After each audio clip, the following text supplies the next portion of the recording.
Everyone in Beller Conference Center and online. Thank you so much for joining us today for Foundations of Global Health. I am Alexis Smith, and I am the Educational Exchange and Event Program Manager with the Office of International Programs. Before we get started, I would not be me if I didn't make a plug to remind you that today is the last day to vote. So if you have not gotten out and cast your ballot, please make sure you get that done today before 7 o'clock when the polls close. All right. Just a little bit about Foundations of Global Health. Global health is an area for study, research, and practice that places a priority on improving health and achieving equity and health for all people worldwide. Global health emphasizes transnational health issues, determinants, and solutions, involves many disciplines within and beyond the health sciences, and promotes interdisciplinary collaboration, and is a synthesis of population-based prevention with individual-level clinical care. And that definition is from the Consortium of Universities for Global Health. Global health is a varied and rich discipline to which many healthcare providers, researchers, and faculty aspire to being professionally engaged. With our being a globally connected world, this ongoing programming through the Office of International Programs is designed to feature those in our KUMC community engaged in the field of global health. KUMC's faculty, researchers, and clinicians, our international partners, and our community partners. Presenters will share their personal journeys, educational backgrounds, mentors, books, and articles that gave inspiration, challenges, lessons learned, successes, epiphanies, life-changing moments, and even the heartbreaks. This series is meant to provide a platform for both presenters and participants to participate in conversations while developing foundational knowledge and exploring best practices for engagement in the discipline of global health. Our next presentation in the Partnering to Solve the New Trauma Epidemic series will be on Tuesday, December 3rd. So we hope you will join us again then. All right. Our speaker for today is Dr. Archie Headings. Dr. Headings is a practicing orthopedic surgeon in the University of Kansas Health System. He is also director of an international orthopedic trauma fellowship that focuses on alleviating disparities in trauma care throughout Africa. Without further ado, Dr. Archie Headings.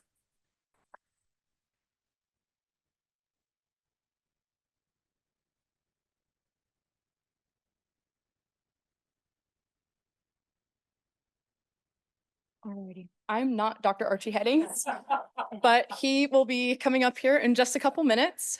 And so my name is Megan Lemons. I'm one of the medical students, part of the African Trauma Initiative here at KU.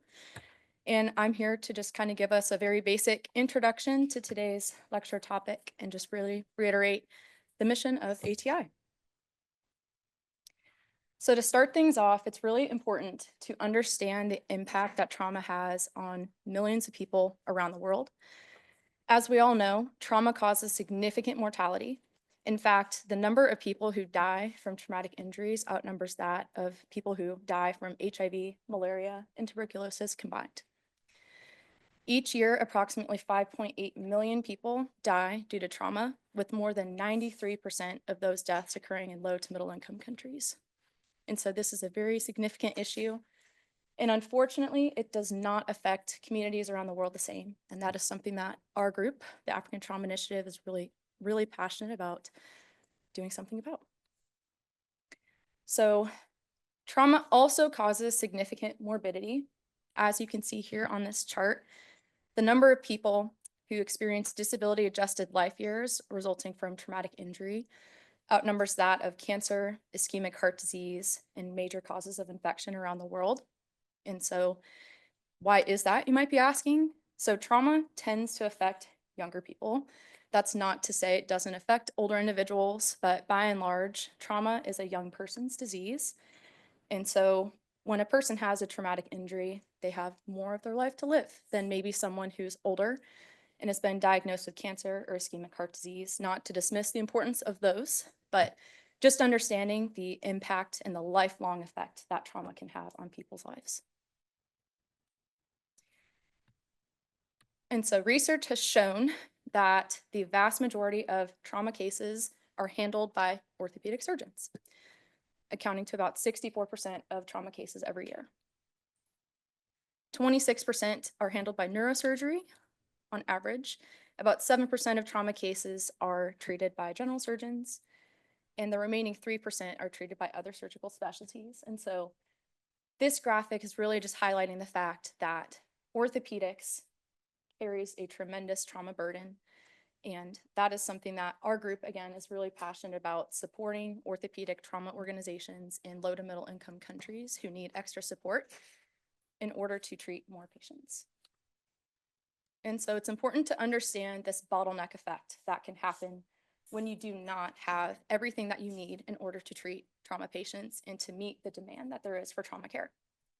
And so the three big things that you need in order to have a successful trauma outcome is a well-trained surgical team, access to necessary equipment, and access to a well-designed trauma facility. And so if you're missing any of those three things, what you get as a result of that is this bottleneck effect. And so ideally, we want patients to be able to pass through this funnel when they have a traumatic injury happen. We want it to be treated as soon as possible to provide them the best long-term outcomes possible. But what happens if you're missing any of those three things I previously mentioned is you lose patience to this system. And as a result, many patients don't make it through the system in time and experience unnecessary mortality and morbidity as a result of that. And interestingly enough, the acuity of a patient's injury has a significant effect on whether or not they make it through the healthcare system in time to treat their injury and to maximize their long-term outcomes, in that people with high acuity injuries are the ones that are most likely to be treated, while the lower acuity injuries are the people who most likely have to wait. And in waiting for care, they may die. They may die from their injury, or they may ultimately develop a disability that they have to live with for the rest of their life. And so this has a very, very big impact on millions of people's lives around the world. And so one way to think about trauma is you can think about trauma as being a surgical disease. And some consider surgery to be the neglected stepchild of global health. And what do I mean by that? So research has found that major financiers of public health do not regard surgical disease as a priority in comparison to other communicable diseases that you often hear about on the news. Surgical disease is among the top 15 causes of disability worldwide and also accounts for up to 15% of total disability adjusted life years lost every year. So it has a massive impact, again, on millions of people around the world, particularly those in low to middle income countries. International health programs have been very focused on communicable diseases like HIV and AIDS for the past several decades. And of course, while those are incredibly important, as a result of more of the focus being on those diseases, trauma hasn't gotten the same amount of attention. Most surgical pathologies are not transmissible, they're not infectious, and as a result of that, they're typically not ranked to be public health priorities in comparison to other diseases. And so it's really important to understand that even minor pathologies, if they're left untreated, they can become lethal. They can leave people disabled for the rest of their life. And even things like congenital abnormalities that can be fixed with a simple surgery can remain lifelong afflictions. And so as of today, trauma surgery and global health efforts are not able to meet the demand that there is for trauma care. So many patients are impacted by trauma, and many of these patients are unable to receive the care that they need. In fact, 5 billion people do not have access to safe and affordable surgical care. In low to middle income countries, approximately 90% of people lack access to basic surgical care. Of the 313 million surgical procedures done every year, only 6% of those occur in the poorest countries, and those countries make up roughly a third of the world's population. And it's been estimated that 143 million additional procedures are needed in low to middle income countries every year to prevent tremendous amounts of disability and mortality within these communities. And so tying all of this into the topic of today's lecture, it's important to just know that there's many different types of global health initiatives, and they all address this need for healthcare in different ways. For example, there's short-term medical missions. These typically last a few days to a few weeks, and they typically focus on more acute things. And so these provide surgery, dental care, vaccinations that are very acute in nature. and are often carried out by small teams in response to things like natural disasters, conflict, things of that nature. There's also long-term medical missions that extend over months to years and are often carried out by healthcare organizations and non-government organizations like nonprofits. And these really aim to strengthen the local healthcare infrastructure in remote and underserved areas in order to provide sustainable healthcare for long periods of time in these communities. There's surgical missions that, as the name implies, are dedicated to performing specific procedures, things like cleft palate repair, cataract removal, even orthopedic surgeries. These require highly skilled team and also specialized equipment, so this can require a lot of resources in order to do surgical missions. Dental missions provide dental care predominantly in areas that either have very minimal access to dental care or lack it, period. There's emergency response missions that are typically organized in response to natural disasters, conflicts, very sudden things in which there's a very big need for care. There's public health missions where local public health professionals are educated and trained, and this really just allows for them to improve the health of their communities and again, provide sustainable healthcare. There's also educational and training missions that are very similar to public health missions and really focus on the community as a whole and educating the health professionals within that community. There's even mental health missions that are focused on providing psychological and mental health services in areas that have experienced conflict and things of that nature. There's even specialized clinics like HIV/AIDS clinics that aim to vaccinate people against certain diseases and very, very specific specialized medical issues. And then the last thing on my slide here is faith-based medical missions. I feel like that is probably what most people hear about, but it's important to acknowledge that not all global health initiatives have religious associations or backgrounds, like ATI. We are not religiously based, and there are a lot of medical missions that don't have religious affiliation. And so, really just reiterating the mission of our organization, the African Trauma Initiative. Our primary mission is to partner with African teaching institutions, medical companies, nonprofits, government institutions to develop self-sustaining orthopedic trauma care hospitals in communities in need of this type of medical care. We are aiming to alleviate the current trauma burden on African public hospitals so that they can treat both low acuity and high acuity traumatic injuries that may not be treated as they have such a high resource demand and burden placed upon them. We want to do something about that. And we also strive to inspire the next generation of healthcare providers to continue this work with the ultimate goal of ridding the world of healthcare inequities. And so with all of that said, I'm done with my spiel. And so I'm going to welcome up Dr. Archie Headings, who is the leader of the African Trauma Initiative.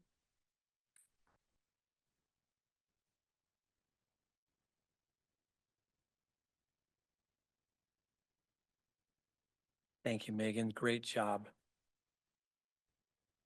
So if you may not realize it, but you're on the cutting edge of something.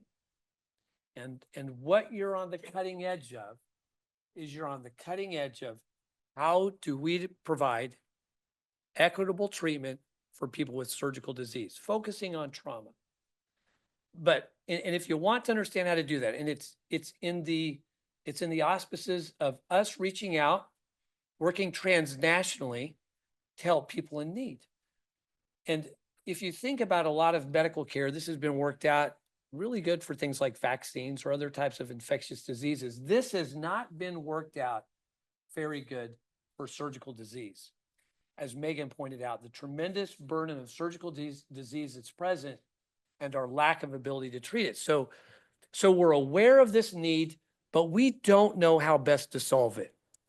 And so this is kind of a forum. We're presenting ideas, and a great place to do that is at an academic institution, and we're open to criticism, and we're looking for the best way to solve this. And if you look at the organizations that are involved in doing this type of work, it's faith organizations, it's humanitarian organizations, and it's academia. It's these three types of organizations. If we want to figure out how to do this, one of the best ways to do it is understand the past. So it's good to look back and see what's done in the past, what's worked, what's failed. in my own lifetime doing work overseas. I've seen things that just haven't gone that well. I've got an example of me doing something poorly. It's going to be very open with everybody today when I share this video. And I want to be cognizant of time because we've got to make sure our panel speaks. 12:18. Okay, thank you so much. So stop me at 12:30. So let's go. We're just going to step in the past. We're just going to look in the past. We're going to talk about the history of mission work, reaching out overseas to help, or transnationally to help people in need medically. And then hopefully I'm going to end with something that unites everybody. It's great to do that on election day too, in a very polarized nation, but we're going to end with something that I think everybody's going to look at and say, oh, that's me. That is me. So, but if we look at international health timeline, let's look at the first hospitals. The first hospitals, these were termed Xenodokia. And the first one, you can check me on this, but what I found, it was in Rome. It was the first hospital. These were the first hospitals. They were made by Christians who wanted to provide care for aliens from other nations who were sick, basically. And they needed these hard structures to recover in. So these were formed, and they were quite popular throughout the Byzantine era. And then the term missions gets introduced by the Jesuits around the 16th century, and it refers to an expansion of the faith, but also with that occurred medical care. And then we have humanitarian organizations come into play with the development of the Red Cross in 1863. And then the League of Nations Health Organization, which later became the WHO in the 1920s, 1946. And some of these secular humanitarian organizations formed after conflicts, because what happened with World War I and World War II is these weapons of mass destruction developed, and the amount of battlefield injured was just tremendous, that overwhelmed the healthcare systems. And these people who formed like the League of Nations Health Organization, the Red Cross, they looked at all this suffering, all these people that needed care. And so they formed these organizations to reach out to all these people that were injured in conflict. In the 20th century, about the 1960s, you see some formalized Muslim humanitarian medical care come into being. The Aga Khan and the Islamic Association of North America. 1971, another humanitarian organization was formed. Doctors Without Borders were all the quintessential medical missions, if you will, organization. And then, look how recent this is. 1980s, American College of Surgeons begins to focus on global health. That's really not that long ago. So there are success and there are failures of these. So the success of the early Christian hospitals, it's really interesting. I guess the Roman Empire wasn't too interested in caring for the sick. They didn't think it was something that was that important, I guess. But when Christians came along, they thought this was important, and it, as you can imagine, it helped with their popularity. They were caring for the poor. They were caring for the sick. They were touching the untouchables. And there was one of the emperors, Roman Emperor Julian, even noticed, he made comment of this, that it was amazing that where Christians seemed to be at, that the poor were taken care of and the sick were cared for. And this was later something that he then, if I'm correct in my history, that he then helped implement, so more of these type of public works that the Christians were doing. Go out a little bit further when you look at early Christian mission work that occurred in Africa, that occurred alongside colonialists. You'll see that it was at a missionary hospital, the Church Missionary Society Hospital at Mingo, February 11th, 1901, that the first published description of sleeping sickness cases occurred. And it was through understanding that they were then able to implement something good.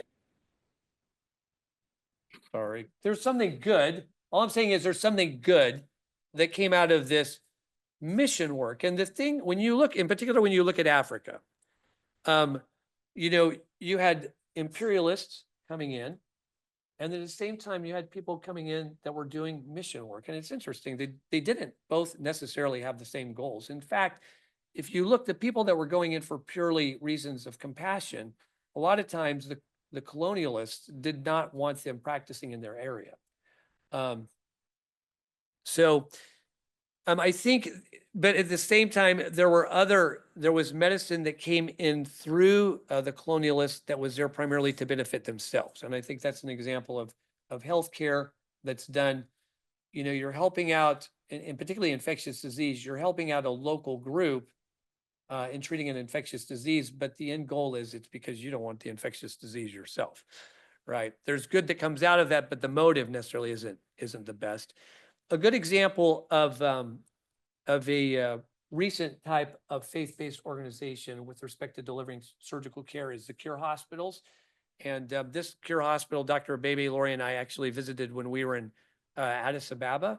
And it's where Dr. Sonnet, who's the chairperson of the orthopedic department in Abbott that we work with, it's where she trained at. But they do a lot of good children's surgery there for treating different types of deformities and things like that. So these are examples of successes.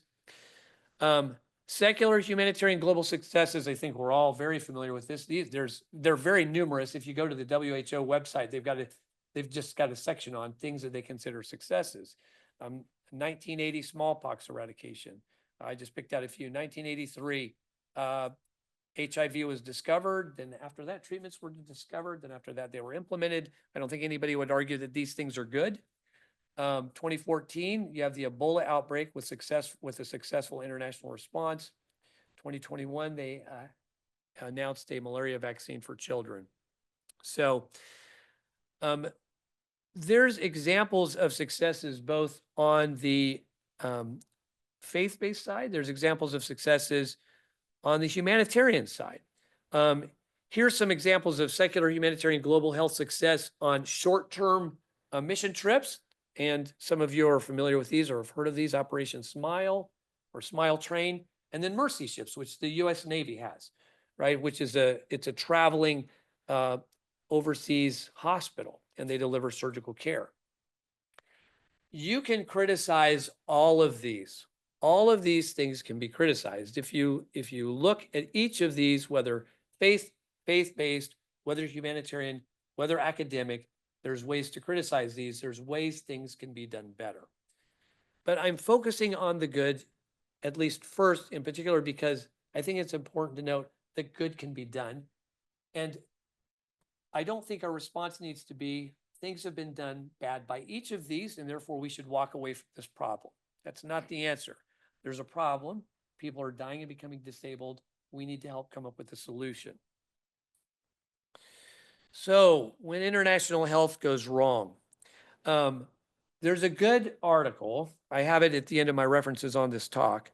And the author's name is Welling, and he just talks about the 7 sins of international health. We'll go through these quickly. You don't want to leave a mess behind, right? A good example of that is a sick or dying patient or a patient that has complications. If you're going to go in and do surgery, you need to do it so you minimize your risk of complications.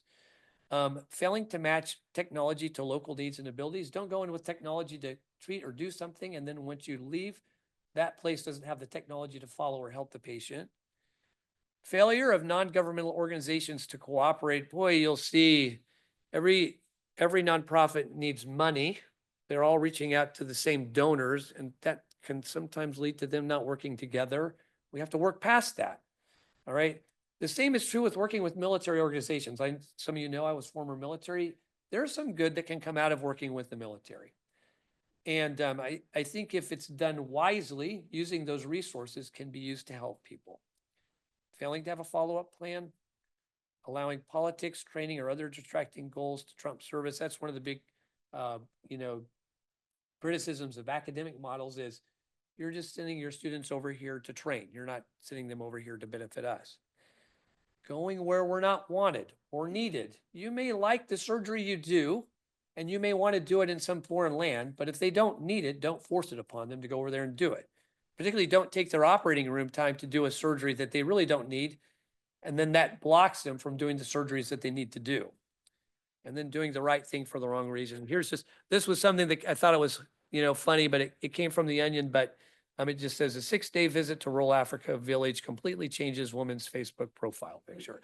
So, right, it's just a funny, so anyway, they're along the lines of being a poor guest.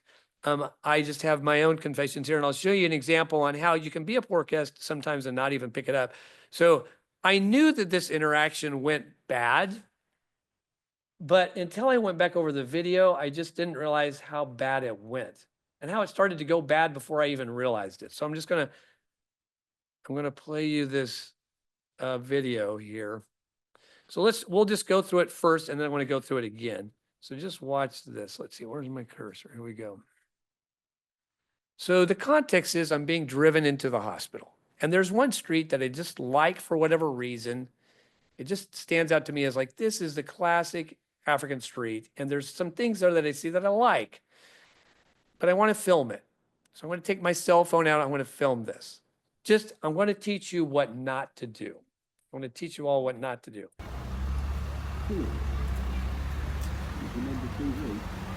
The pictures I took of this road yesterday, I took pictures, and they're really beautiful. And I didn't realize it until I looked at the picture last night.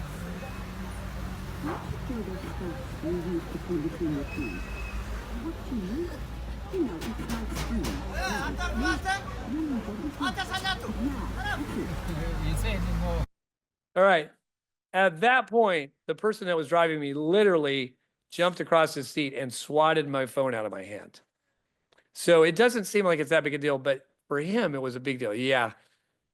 Just this is a stupid thing, but it's, and it was a contingent from KU that went, and one of the staff from the radiology department went. He did something almost the same day, very similar. But he was out in a marketplace, not in a car. And he almost got accosted with his cell phone when he was filming people that didn't want to be filmed. So, but let's go through this again. If this doesn't work out great, I apologize for my editing. The pictures I Look at that look. Like nothing bad has happened yet.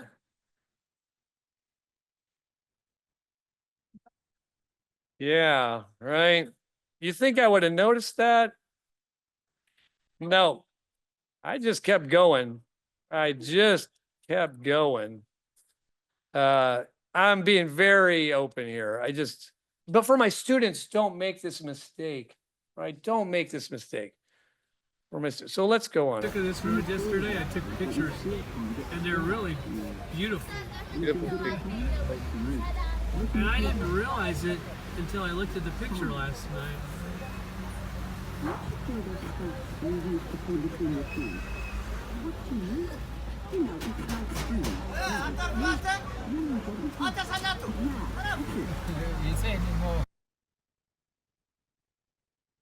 One, two, three.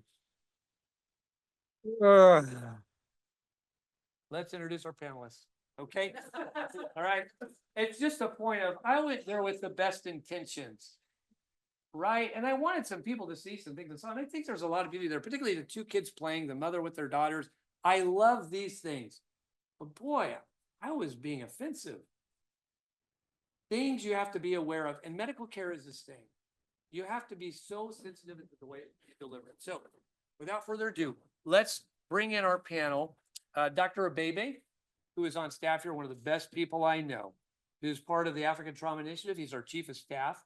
He's going to join us for the panel discussion. Why don't we come up here at this table? Dr. Beza is our most current fellow in trauma. Cameron King is going to be moderating. And let's see, can I pull up our Zoom audience and see if Dr. Kinda made it? I'm not sure if we have access to the Zoom link. It just says share. Is Dr. Kinda on? Patrick, are you there? Can you hear us? Is it Disu on as well? And Adisu. Okay, Patrick was going to try and make it, but it's his operative day. How do So the thing about Dr. Kinda, he was our fellow last year, and Dr. Kinda works in a mission. Adisu's on. Let's see Okay. Adisu. Okay, And then Patrick should be. I don't see Patrick. okay, all right. He was going to try. Okay. Let's see. I'm gonna throw. Oh, there's the cursor. Oh, I have one Go ahead. more. Hey, Disu, he just, he missed. Click past that slide. Okay. Oh, I gotta share the screen again. Yeah, sure. Can you Because guys this see? comes down to the common thread. Let's see.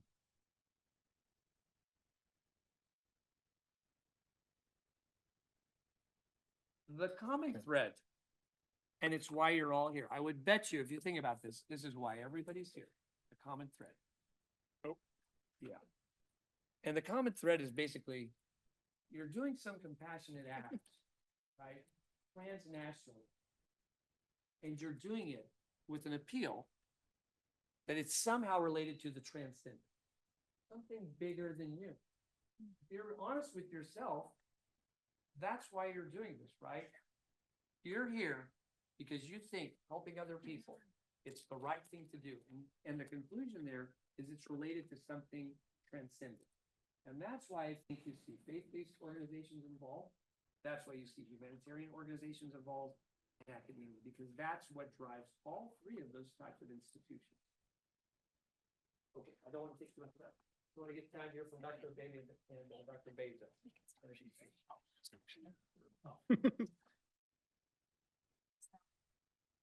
You can tell we're obviously well versed in all of the technical parts of it all. You have that. Well, I'll go ahead and start with this. My name's Cameron King. I'm one of the second years with, who works with Dr. Headings, as well as Joey and Megan. And I have the pleasure of being the moderator for the panelists and the discussion. So if you guys want, we'll go ahead and you guys can introduce yourselves and then we'll start with some of the questions. So Dr. Beza, do you want to start? My name is Dr. Beza. I'm from Abbott Hospital.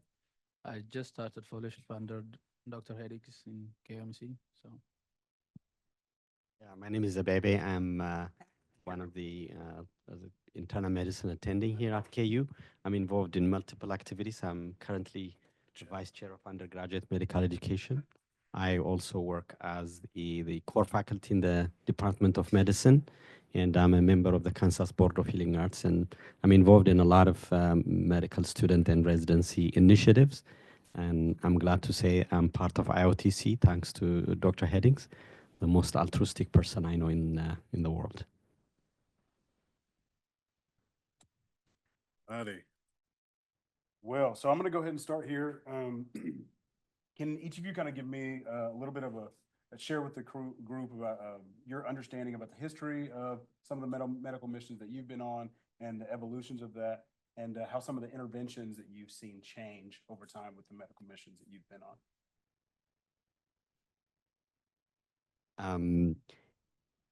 Medical mission, I came to understand about that term way back when I was in Ethiopia, just high school.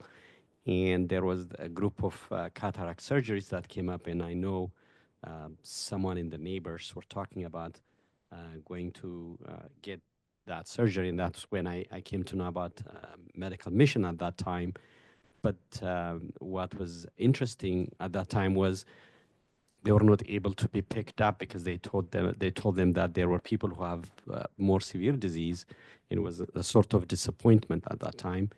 And the same holds true for someone I knew who had a cardiac problem, and they were having folks to get surgery, and they were not selected because the people who came in didn't have the manpower to take care of all the people. So you would be probably coming in and doing 10. And I remember my disappointment at that time. I was like, how did you come to this? Not being able to do all this. And I think this is one of the drives that propelled me to become a physician eventually. And moving forward, when we were in medical school, we didn't have enough teachers to begin with. So we'd have physicians coming from Canada, from Cuba. So it's a kind of an extension of what mission to care for the poor or the needy, if you will, by training physicians like ourselves. And they would, during the off hours, there were doctors from Cuba, Canada, and England. They would come in and they would probably help the poor, if you will, at their own time. And after going to medical school and practicing, I hear all about medical missions, people coming in doing here and there, and I didn't feel like it was one it's kind of, I call it like a parachute or a helicopter kind of thing. You know, they come in, they do their thing, and they go out. It doesn't leave a whole lot of impact both for the people and for the health personnel that actually care for the patients that that they face, if you will. And in moving forward, obviously, you know, I came to the U.S. and saw different kind of organizations, and I keep in contact with a lot of folks. Um, and I will be very honest with you. You know, we do things at random. We don't have kind of a very organized way of carrying out mission back in Ethiopia. And I was involved in medical missions through people that I know. But the overarching thing that I realized was all this were just interventions that were just come and go, come and go, come and go, and didn't feel like I didn't even have the desire to be involved, to be honest with you. And when I came to know Dr. Headings, and I knew that he started this actually opened my eyes, because looking at the mission, hey, let's train physicians. Yeah, let's train fellows. Oh, by the way, let's equip the hospital that they work with, because I know how dire things are. It's funny. I go there to visit families, and man, every time, like if I don't like people to know that I'm a physician for many reasons, and I guess just as a regular person, and I know where to go, and I know where to pick. I know who the physicians are, and sometimes I come to realize, well, if I was just a random person, I would be in trouble. Even for me, who knows stuff, it was very difficult. So, moving forward again, so it was really great to know that we equip the physicians, and eventually, if things align, we'll be able to fund, build a hospital. So I'm more into the kind of setup that Dr. Heding is leading on. I'm not saying it's bad to have missions that just come on and do stuff. And I like a kind of mission where it's not based on religion, politics, and more into kind of helping humans for who they are. And I feel like Dr. Heding is leading an organization that aims to satisfy that. I can go on and on, tell you different examples, but this is my experience. Thank you. Um, I have also some experiences in regards to these medical missions, and to my understanding, medical mission is just to give with a group of people or non-governmental organization. Uh, okay. Uh, this will provide medical care to those who are underserved. So whenever I think of medical mission, I think this. And there have been these short-term medical missions which have been done in my hospital when I was resident, and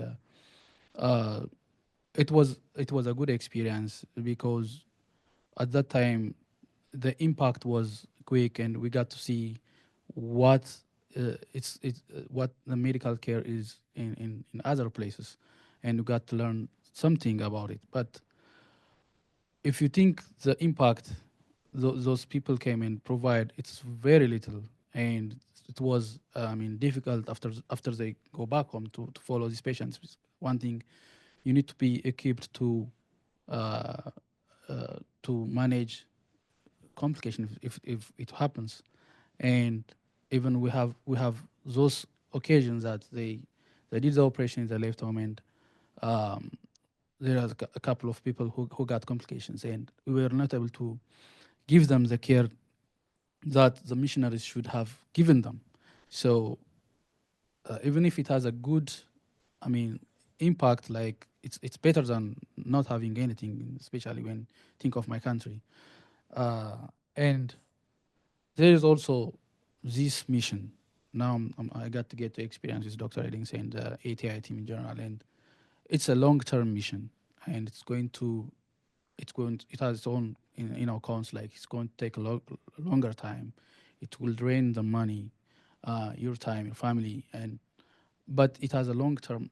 I mean, also pros, like uh, it's going to build a hospital. It's going to teach physicians, and you're gonna kind of have the time to learn the culture of the people that you're going to give the medical care, and um, and it's going to be sustainable in some way. You got to be, because you'll have the person, the equipment, and the hospital to treat and manage the patient. So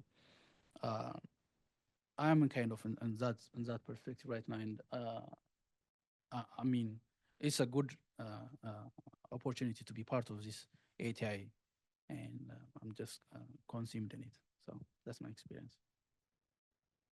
I just wanted to make sure, Adisu, on the chat, did you have anything to add about that question about like what you knew about the medical missions and just kind of the history of it and how it's kind of impacting you where you're at?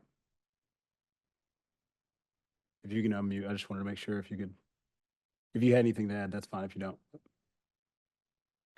Okay. I'll go on to our next question here. Dr. Headings hit on a really good point about the development of medical missions with technology and things like that. Can you two speak on how this organization is kind of combating the issue of changing technologies and kind of developing that in Africa, how they're trying to kind of close that gap with the technology differences between countries? I mean, in my experience, I'm an orthopedic surgeon there. I have my own residency program which I run, and I got to see what you guys are doing in your clinic and also in your wards, your floor, and also in the OR. And to be honest, the place where I work, I didn't even have 1/3 of the equipment they got on the operating room, and also the team they have. It's not like even to compare. And in outpatient clinic, the patient is the one, you know, in your setup, the patient is the one who sits in the room, and you got to make the rounds and have their own privacy, and you got to take them as much as they need it. But back home in outpatient clinic, it's like a lot of people in the single room, and we work. It's difficult, I mean, to examine patients and to even to listen to them. So it's not even to compare. So I came here. I've been here like for about 1 month now. I got to see a lot of stuff, a lot of technologies that I can. It would be so nice to have back home, and it's hell of an experience. And I'm dedicating myself for this mission too. Yeah. Anything to add to that, Dr. Bebe?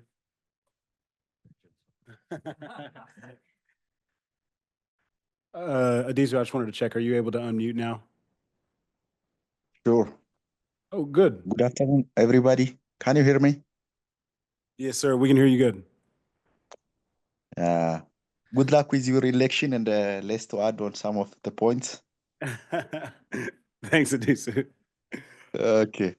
So as all of my colleagues try to explain it, so almost it has its own pros and cons, but in most of the case, so the issue of these missions is you know it's helpful for short term, you know, it has short term outcome, but long term you might not, even you will be mainly depending upon those missions to, you know, satisfy your patients. But considering the patient load and the problem, it's almost, you know, it's the iceberg for our problem. So you cannot try to cover all of the things. Most of the missions, you know, they stay maybe 1 to 2 weeks in most of the case, and the issue is even they will not try to, you know, put or left the equipments and the materials there for those persons who are in need. They bring it back to from where they came. So it's overall it has a short-term outcome which is good, but it will not satisfy both the patients and also the physicians. Let's tell you one example. One of the missions when we were like at resident, not actually a resident, at a medical school, they came and the total hip replacement was done as a mission. They came from USA. Then meanwhile, I think when I tried to recognize what happened, what went wrong, at that moment, it seems like that the antiversion was not good, and the patient had a complication of dislocation. Then they went, and the dislocation happened after the missionaries went back to their home. So there was no one in that space which can handle the problem. So it will give you only a short-term outcome. Otherwise, long-term, you cannot help a lot, both physicians and also the community. Overall, all of the the missioners, everyone reached here because of which starts from a small and reach into the a bigger steps. So all of them, they have helped, but it will not reach into the expected outcome. Absolutely. Thank Thank you. you so much for that perspective, Adisu.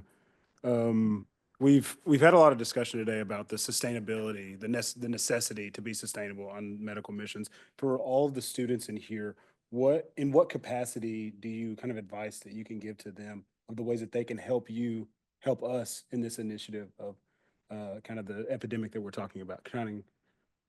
Let's go specifically to the question. What ways can they help you guys kind of get to your goal for medical missions? What are ways that they can get involved and things like that? One thing that this community can do is we have to understand what the mission is, and it's not going to happen very soon, but we have to believe it's going to happen at that time in the future. This is a long-term mission. It's going to work in the way when you got to build your human resource first, and who knows the culture, who understands the community, and then you have to keep them with some of the materials that's needed, and also they need also a place to work. So this is, I think, the mission of this ATI, and make it sustainable. At the end, it has to be sustainable. You just don't leave it there. So this is a mission, and everyone should around here can help by, at least talking about it and spreading the message. Something they can do. Yeah, For sure. I think to add to that, it's getting into the mindset of what it means to help others. The first thing is understanding that you're going to be bringing a huge impact into the population that you're going to leave. And the first thing is first know what it means to be part of an organization that is going to train, equip, and build a hospital.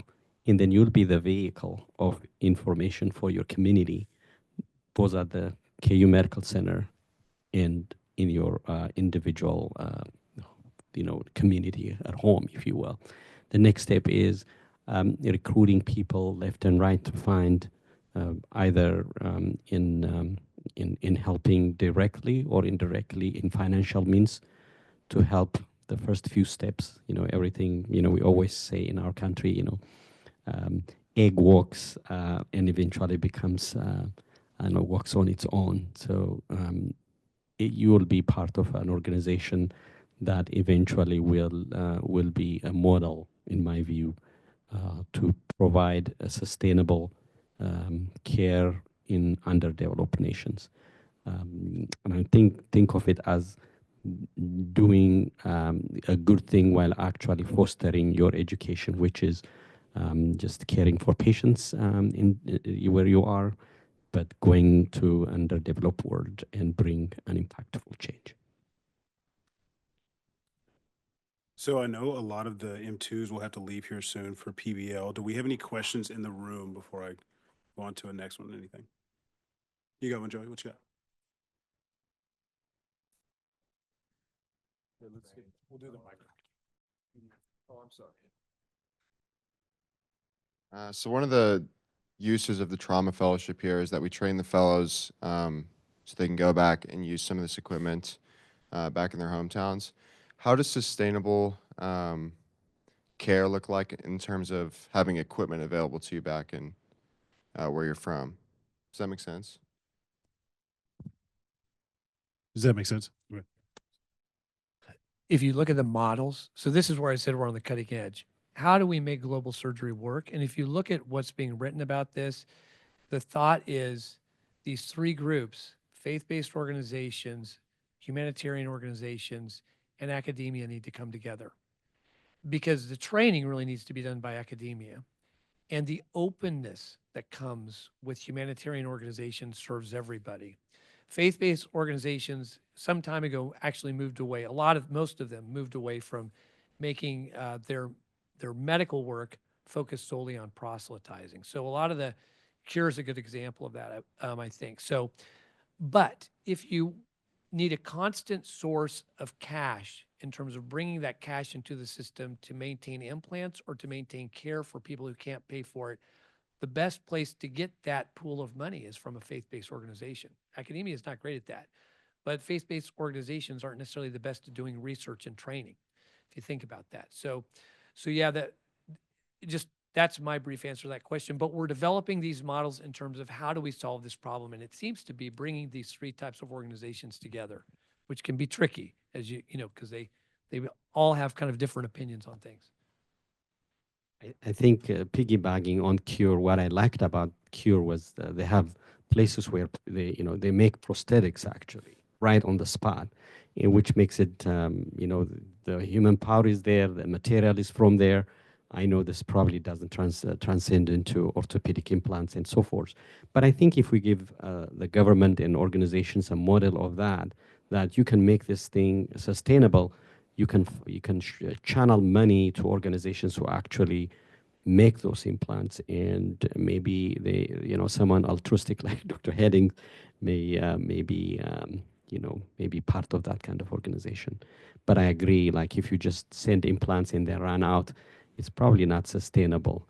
But I think you have to also look at it from a perspective of trying to find initiative from different organizations that can actually help with this kind of initiative. So. And one thing that's actually been really exciting that we've gotten the opportunity to work through with Dr. Heddings and Abeza and Abebe is we have been formulating shipping containers to ship to Zambia and other places like that. So it's been exciting to be kind of integral in that part of, composing what goes into those shipping containers. Lori and I were talking about it earlier about kind of looking at some of the actual medical equipment that goes into I think they're called sets, right? Yeah, the instrument sets that compose that. And again, as students, we have an opportunity to get involved with that, and that's been really exciting. I do want to make sure all the M2s have enough time to get to PBL. So if you guys, we'll go ahead and excuse you guys as M2s who want to make it there. As far as anyone else, will the panel be continuing after we have to go to PBL? Because We can stay a little bit longer. Okay. Yeah, we're about 15 minutes. Yeah, for those of you who do want to stay, you're more than welcome to. Unfortunately, I have to leave to PBL. But if you would like to stay and kind of encourage some of our panelists to answer more questions or find ways for you to get involved, you're more than happy to. And for everyone who came, thank you so much for coming here. We really appreciate you guys being willing to listen. So, and can we give a round of applause to all of our panelists real quick? What's up? Thank you. Oh, yes. Taking the time to come. Thank you guys so much. Yeah, absolutely. And Joey just reminded me too, for all of the M1s too, we're going to be looking for the next 3 students who are going to follow up in leadership for ATI for us. That's going to be tomorrow from 12 to 1, and it's in OR major 1037. It's in the email. If you guys look in the email. So if you guys want more information about ATI and IOTC, we'll be giving that to you guys then. So again, thanks you guys so much for coming to this lecture series. We appreciate y'all being here.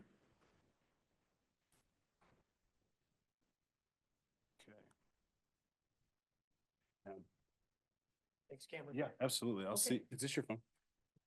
Yes, that's mine. Yes. Any questions? Just open up the question. Yeah, here. Well, I'm not a med student. I'm an employee, but from just in hearing, and I so appreciate your hearts. In medical missions has always been something that's been very near and dear to my heart, even not as a medical student, but as a civilian, and being able to go and provide care in different places, and understanding how the three entities are kind of comprised, and understanding also that we need to figure out a way to break down those barriers to get those organizations to work together. What do you foresee as being kind of, if you could devise the perfect plan, what would that look like? And how can we as civilians even try to help support that? Or are there things that are within our ability to provide change? Can we do something to do that?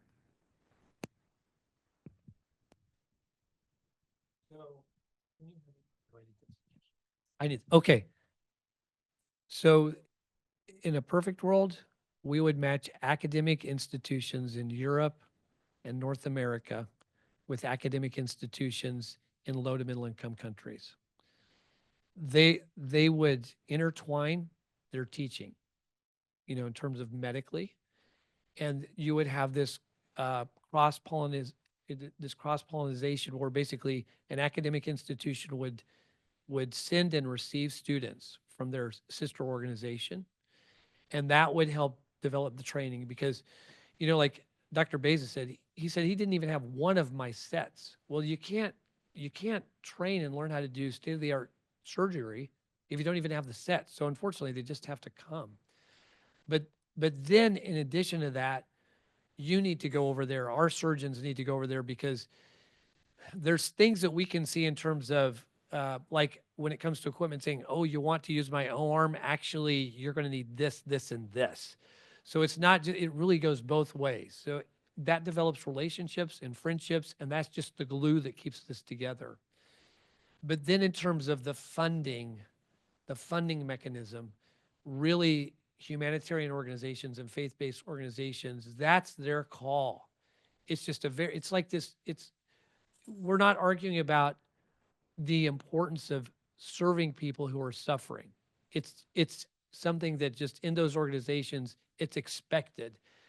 We've identified a problem. There's people that are suffering and we can solve this issue.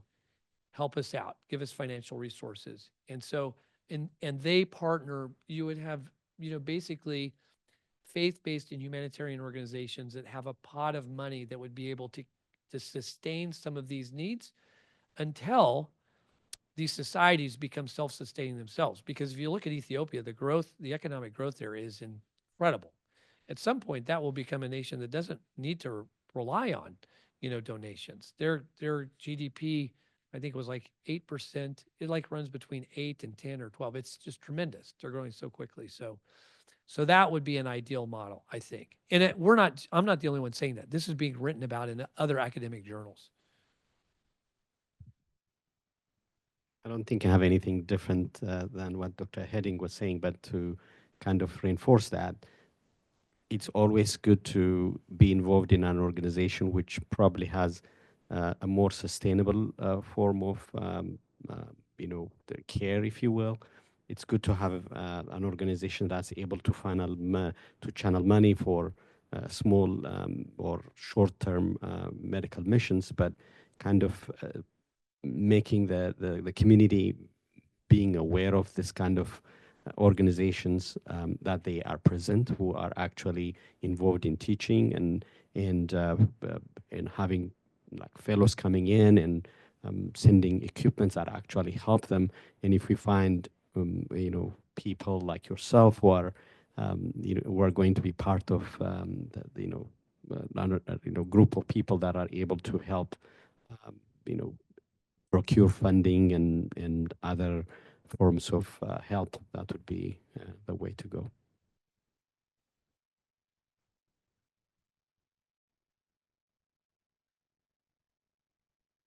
Could you just speak a little bit about the origin of ATI and how the whole thing got started, how the connections formed for where you guys choose to work, and just, I think I've missed like how this all started, so.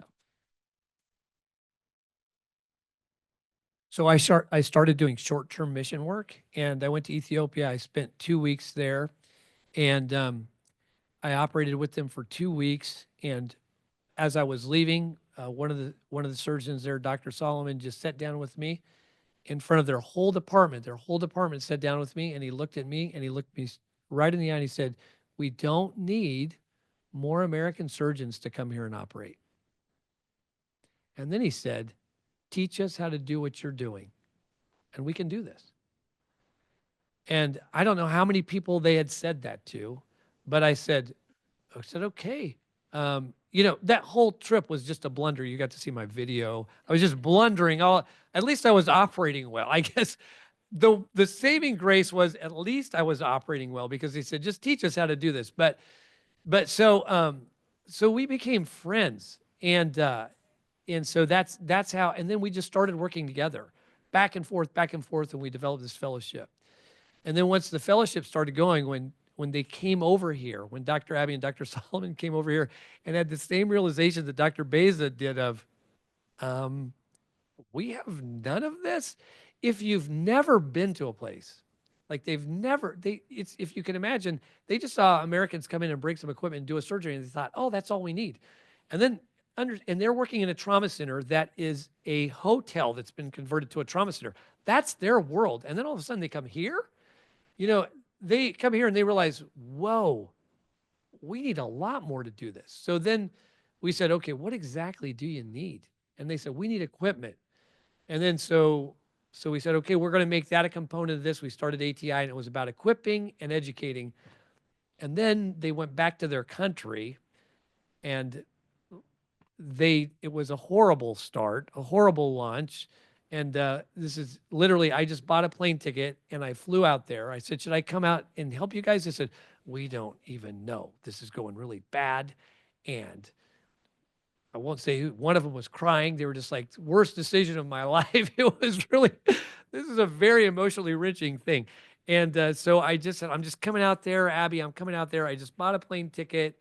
I didn't even know what I was doing. I got out there, and and they were coming out of a civil war. So all this stuff was going on. And then as we kind of were working through this, I looked at Abby and Adisu, and we all said, I don't know who came up with it, but I think I said, you guys need a hospital. And they said, yes, that's exactly what we need. And so then we put it all together, and we were like, oh, so this is really big. If this is going to work, it's not just doing surgery in a converted hotel with state-of-the-art equipment. It's doing surgery with well-trained surgeons with state-of-the-art equipment and a state-of-the-art hospital. Isn't that what you would want for your loved ones? And that's what they deserve as well. So that's in a short description, that's how we got here. Yeah. Any other questions?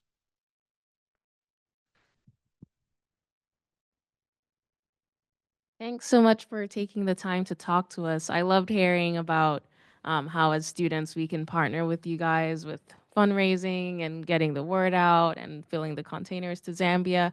Are there opportunities for trips as medical students, or is it more of like a let's get the word out, let's build support, that kind of thing?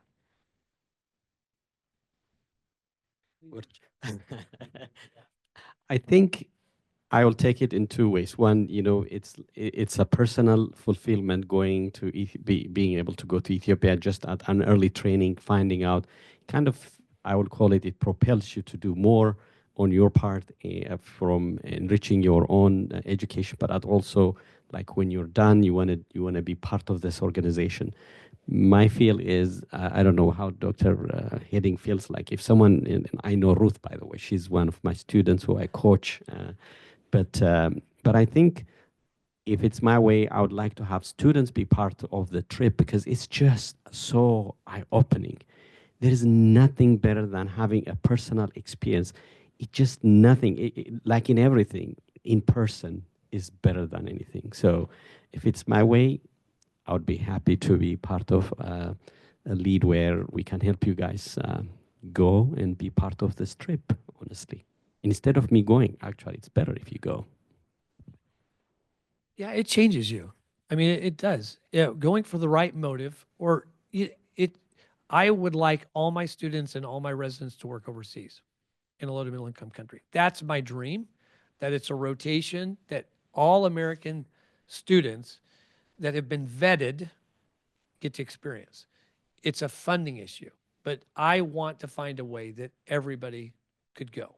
It may not be Ethiopia because you can't just put everybody into one institution, but there's different, we're working with Uganda now. We've been asked to work in Cameroon. So Uganda, Cameroon, with this mission. So Zambia, Ethiopia, there's place, if we can raise the money and build the endowment up, we can get students going. And it will make you a better physician. Absolutely convinced. Yeah, agreed. 100%. Make you a better human. So, yeah.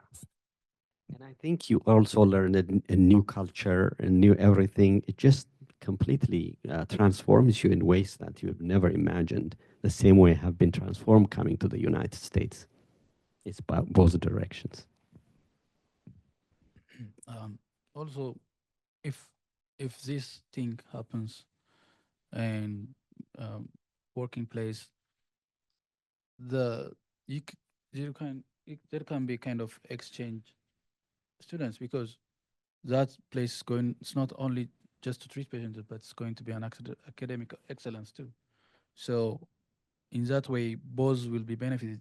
It's like when I came here, I saw some patients that I didn't see before, because the demography is different here, different type of patients. And there are also different type of patients that you can see back in my country or in other countries. So it's good to have, knowledge, experience, and in that way it can also help in both ways. Yeah.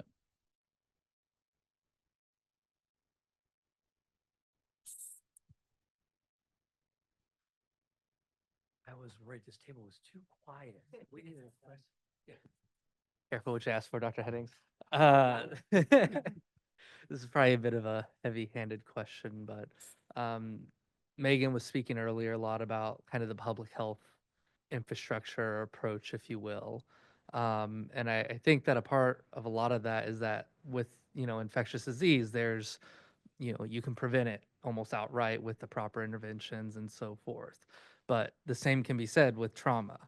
With there being interventions that reduce, obviously what I think what we're working on is more secondary, tertiary intervention. What, I guess, from a public health perspective, then could primary prevention be as far as intervening here? Because if that bottleneck is continuing to widen, growing population, expansion, and so forth, is there anything that the organization could do at least to try to provide, data or information or things like that? Because in truth, public health is political, maybe not partisan in sorts, but in the nature that it will require political discourse to address all of the underlying issues that are leading to these traumas and so forth.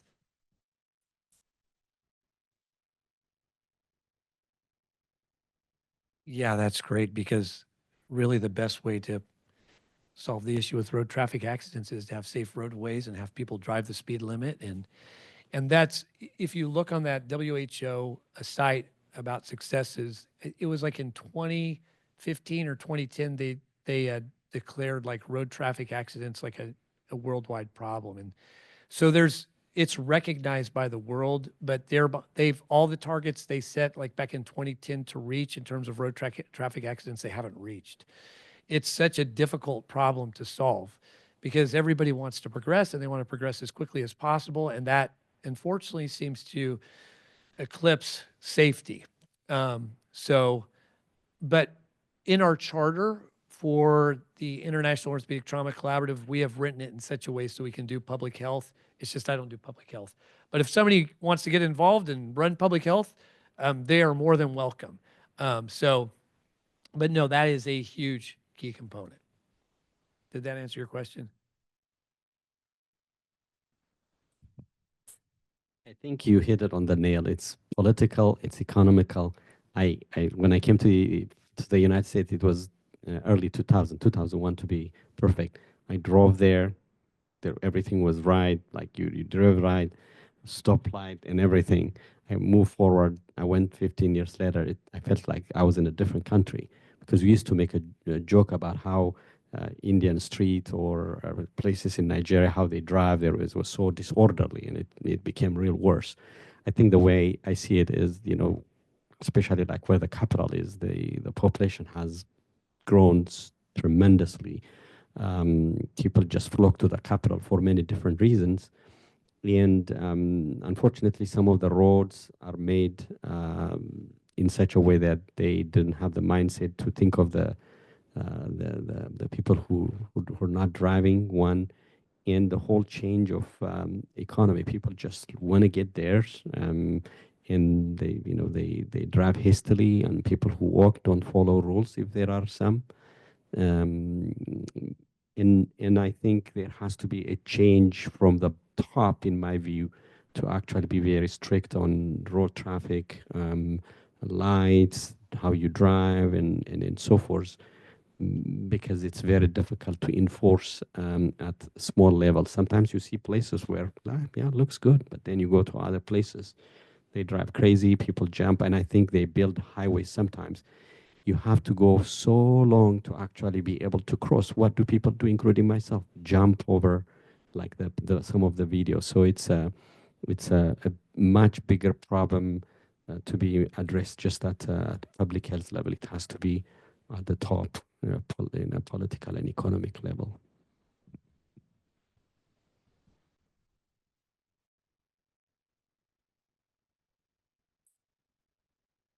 Anybody else? Thank you all so much for coming.